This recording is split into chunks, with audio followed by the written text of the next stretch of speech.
Hello there, and welcome to the very exciting episode of the Gaming Forecast. This month is going to be a hoot, as some would say. So the first game to start off this list is going to be Dragon Ball Breakers. This is a co-op game where there's 7 survivors and 1 raider. The raider's job is basically just to prevent the survivors from escaping. And there's a choice between 3 characters, which is Cell, Frieza, and I forgot the third one, but if you like Dragon Ball, you'll probably know who it is.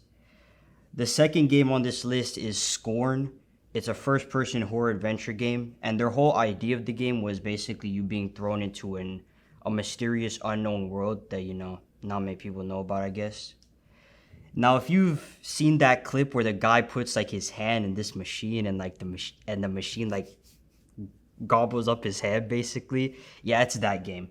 So just expect a lot of blood, I guess. The third game on this list is Nitro Kid. It's a card-based game where it's set in the 80s neon. So that's pretty cool. I like that a lot. And it's also going to feature a bunch of synthwave artists, kind of like Geometry Dash. The fourth game on this list is called A Plague Tale Requiem. It's a stealth game where you play as 2 siblings, and you basically just have to survive being hunted down by this king, and you have like a bunch of different powers and abilities that are very mysterious and very evil in their nature, but you still use them for the good of protecting your sibling. So I guess that's nice. Fifth game on this list is Ghostbusters Spirit Unleashed. It's a first-person shooter. Oh, well, I shouldn't say shooter. My bad. It's a first-person action game where you go around in different locations and you just literally bust ghosts. It's kind of in the name. Sixth game is Uncharted Legacy of Thieves Collection. Now, don't be misheard here. It's not a new Uncharted game. It's actually a remaster and a collection of Uncharted, A Thief's End, and Uncharted Lost Legacy. They did a remaster and they're putting it into like a collection type thing, so you'll be able to play those 2 games for the price of 1 game. Oh, well, probably not the price of 1 game because it's probably going to be really expensive. But the 7th game on this list is called The Valiant, where you play as a knight who is tasked in finding relics of an ancient weapon that this evil dude wants to get his hands on and destroy everybody.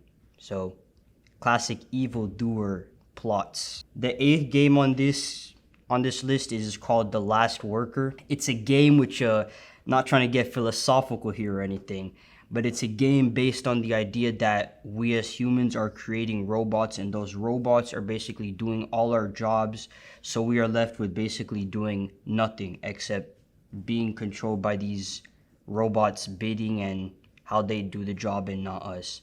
But luckily in this game, you play as a dude who is tasked in monitoring these robots and seeing if they're doing their task properly. The 9th game on this list is Warhammer 40k Shooters, Blood, and Teeth.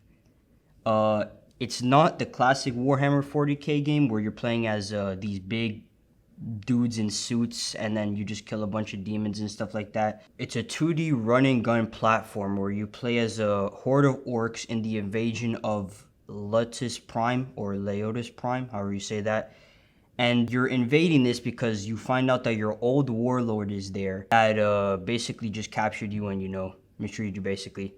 And if you probably play this game good, you can eventually become the war boss of the WA! The 10th game on this list is Faith the Unholy Trinity. Yet again, I'm going to probably get a little philosophical here and maybe a little religious. So you might want to skip this one. But it's an 8-bit horror retro game where you play as a young priest in the satanic scare of the 1980s. And in this game, you're basically killing a bunch of demons, or hunting a bunch of demons, I guess I should say. And also through the game, you start questioning your own faith on whether all this is real or whether all this is believable. So, yeah, I warned you guys.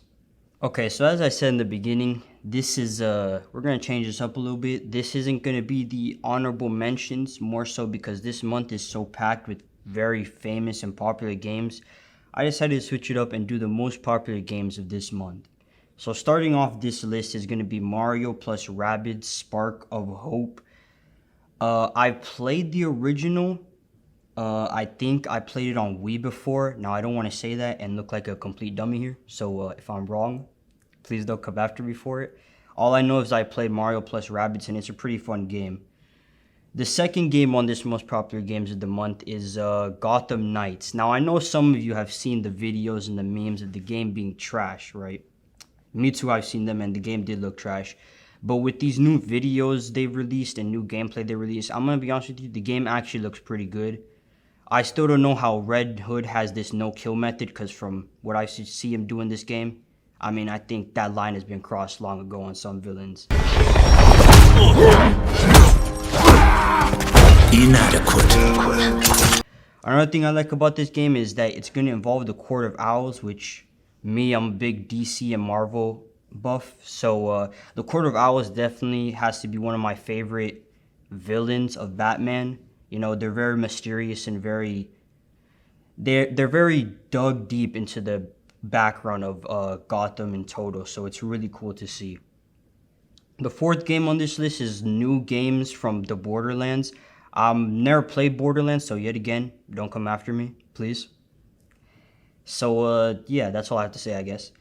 The fourth game is Persona 5 Royale Definitive Edition.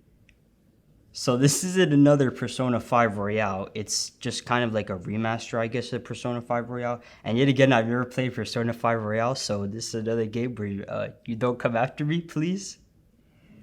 But luckily, I have played number 5. Well, not number 5, but number 5 is Sackboy: A Big Adventure. Now, if you played Little Big Planet, which I have, so don't come after me this time because I played it. But yeah, I've really loved playing Little Big Planet, and I did like Sackboy as well, especially playing Little Big Planet and playing those Jeff the Killer levels, if you know what I'm talking about, which are pretty fun. The sixth game for this list is Bayonetta 3, which I have no idea. I've never played a Bayonetta game before, so this list is going to be filled with me not knowing any of these games, but I think it's going to be a pretty fun game. If not, you can just ask Aiden Roke, he'll probably give you the lore and everything of the game. So the seventh game on this list is Call of Duty Modern Warfare 2. Yeah, it's Modern Warfare 2, I mean, that's all I can say about it. It's Call of Duty. I'm not going to play it because I'm tired of Call of Duties, except Halo, which is a shooter that I like to play. Oh, my bad. Not shooter. I'm sorry. But it's a game that I like to play, especially over Call of Duty. Halo's just better. Sorry for your loss. The eighth game on this list is Resident Evil Village. This isn't a new one. They're releasing a Cloud and Gold edition, which the Cloud edition is for Switch players, I'm pretty sure. And the Gold edition is it's a gold edition of a game, which is probably gonna have like a bunch of cosmetics and different things you could equip. Now, the ninth game on this list is a game which sucked on release, I'm gonna be honest with you guys, was Overwatch 2. That game had a bunch of bugs on release, but after the second or third day, it was a pretty fun game. I'm still playing it. Now, I'm gonna be honest with you, I have fallen to the dark side, okay? I have succumbed to the booty. My new main in Overwatch 2 is Widowmaker. I just love going around and one-shotting people.